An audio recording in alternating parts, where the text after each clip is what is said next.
Meu nome é Reginaldo Valácio. Nessa apresentação vou abordar o risco de viés nos estudos de tratamento.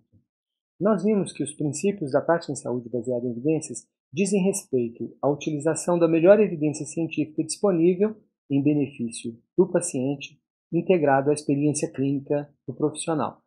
Que essa melhor evidência disponível, ela existe num conjunto, um conjunto que pode ter uma maior ou menor credibilidade e que mostra um efeito no qual nós teremos maior ou menor confiança na nossa tomada de decisões. Vamos ver um exemplo para discutirmos o risco de viés, o risco de outras explicações dos resultados das pesquisas clínicas. O exemplo, trauma e hemorragia. Nessa situação, uma intervenção que pode ser pensada é o uso do ácido tranexâmico, uma medicação antifibrinolítica. Para entender, eu já falei de antifibrinolítica, para entender precisamos responder primeiro perguntas básicas. Por exemplo, o que é o ácido tranexâmico, qual o mecanismo de ação dessa droga e como reconhecer a hemorragia no trauma. Essas perguntas permitem entender o problema. O que são eventos vasoclusivos seria outra também pergunta básica. Mas a pergunta que vai permitir a decisão, e essa pergunta vai ser respondida com uma pesquisa clínica, é essa pergunta PICO, como nós vimos na primeira apresentação. Em pacientes com hemorragia significativa e trauma, o uso do ácido tranexâmico, essa intervenção, comparada ao controle cuidado usual, quais serão as diferenças em termos dos desfechos morte, transfusão e eventos vasoclusivos. Para respondermos essa pergunta PICO, nós precisamos conhecer o conjunto de evidências que tentaram responder a essa pergunta, separarmos aquelas evidências que não trazem essa resposta. Esse conjunto de evidências, na verdade, ele tem uma única grande evidência, que foi uma grande novidade de grande relevância publicada em 2010. Então, essa pesquisa clínica teve como objetivo medir a diferença naqueles desfechos, mortalidade, hemorragia, eventos vasoclusivos, comparando uma intervenção com um controle, qual o efeito em termos de benefícios e possíveis danos. A pergunta sobre o risco de viés é se o que foi demonstrado na pesquisa se deve apenas ao efeito do ácido tranexâmico ou se há outras explicações para esse efeito. Então, nós estamos falando do risco de viés nos estudos de tratamento, nos ensaios terapêuticos, que respondem a uma pergunta PICO. Esses estudos começam selecionando amostras de pacientes parecidos com aquele para o qual eu quero tomar uma decisão. Esses pacientes são distribuídos aleatoriamente ou randomizados em dois grupos, o grupo intervenção e controle, são seguidos ao longo do tempo depois dessa distribuição aleatória e, com isso, passado um tempo, os desfechos importantes vão ser medidos e as diferenças comparadas entre os dois grupos. O que aconteceu de melhor em um dos dois grupos vai me orientar na tomada de decisões.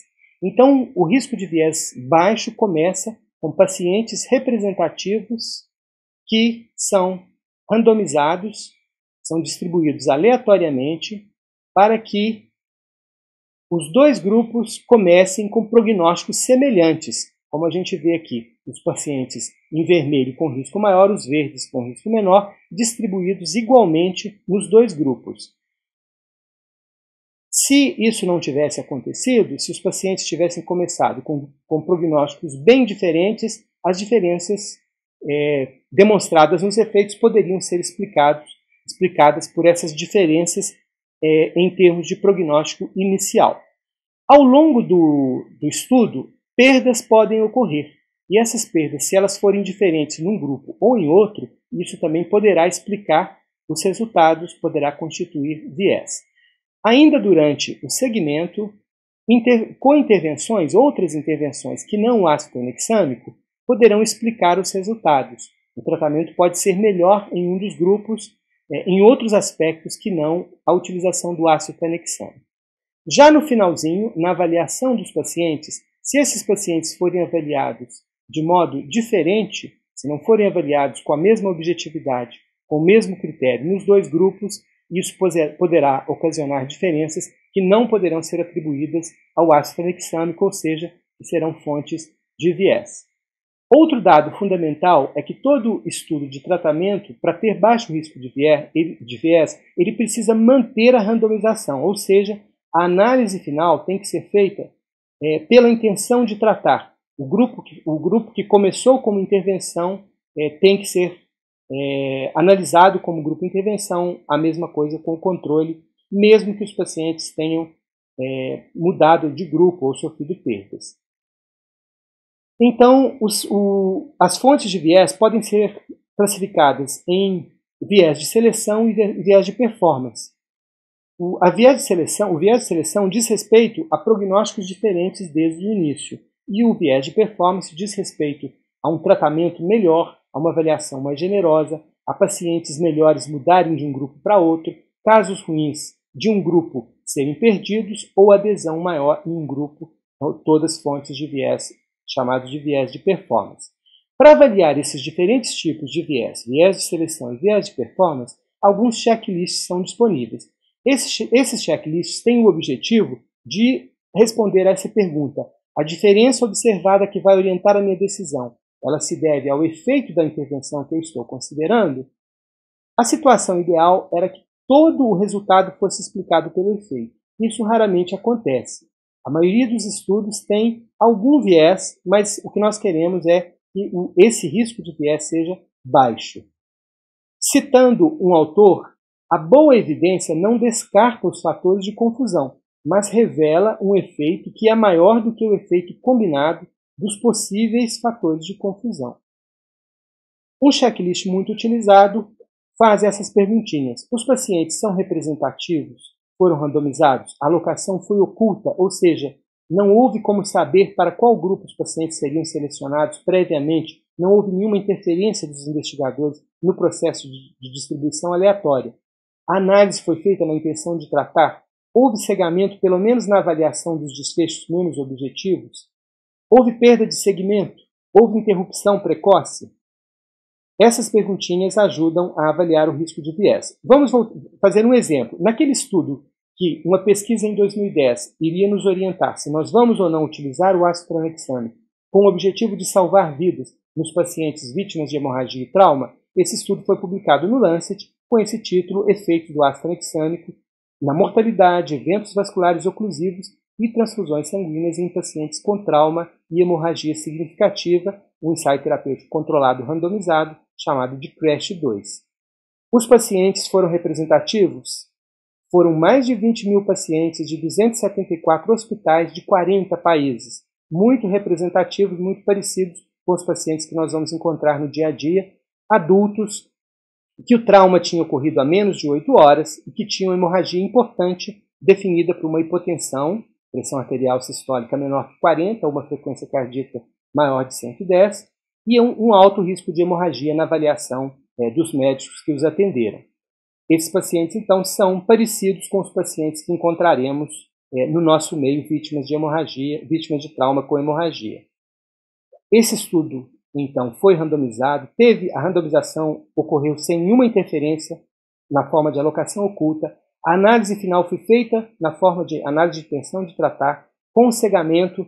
Todo o procedimento, não era possível conhecer qual dos grupos dos pacientes foram alocados.